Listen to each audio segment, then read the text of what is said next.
Today we're at Keveral Farm, an organic smallholdings on the south coast of Cornwall between Looe and Seaton. One of the most interesting things grown here is mushrooms. Today we're observing Bill from Keveral as he gives us simple instructions on how best to start growing our very own Shitaki mushrooms.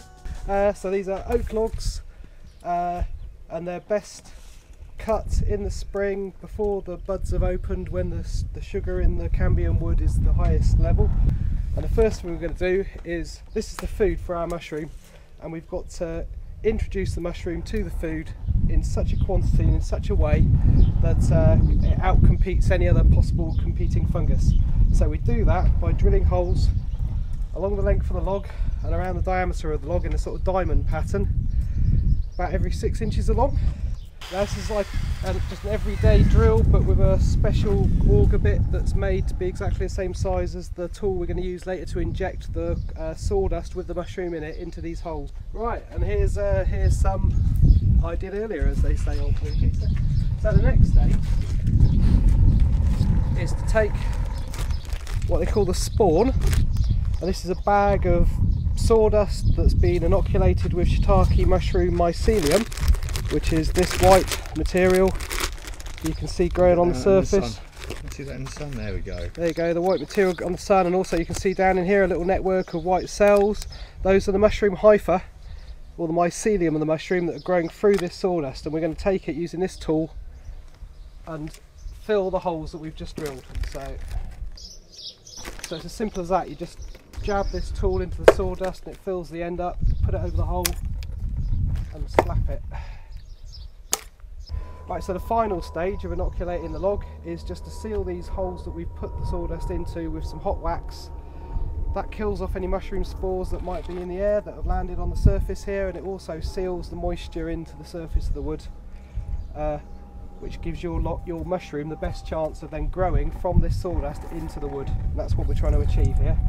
So this is food grade cheese wax that's just sitting here bubbling away happily in this pot.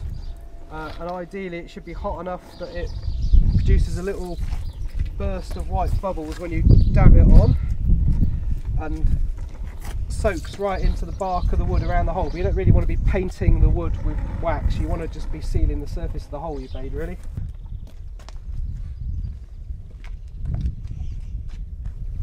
Sorry, I have a momentary archery break now. A quick break for Robin Hood and his merry men, yeah? Yeah. So how do you actually get the mushrooms that you want to eat?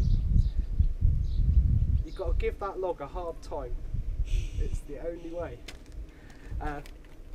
You've got to make the mushroom think that it's under threat, and then it will try and reproduce. And you do that, well, a number of different ways. The Japanese used to do it by employing big fat sumo guys with sticks to bash the logs, to drum on them, to make vibrations. Right. Okay.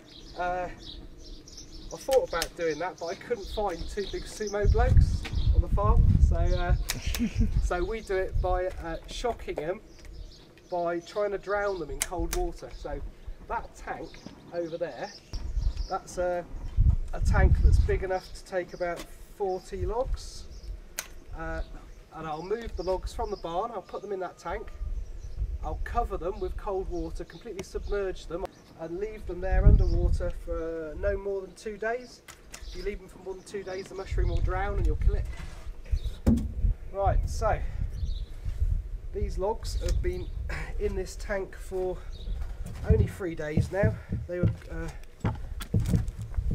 They were soaked in cold water, completely submerged for 2 days. Yeah. Then I've drained the water out, and they've just been sitting there in this sort of humid conditions, and you can see, so these are what they call primordia. That's the first stage of the growth of a mushroom fruiting body, or what you'd think of as a mushroom that we eat. They're Shitaki mushrooms, and they're just poking their way out of the bark of, this is a beech log. So, there you go. Wow. Let's go see what they look like when they've fully matured. Brilliant.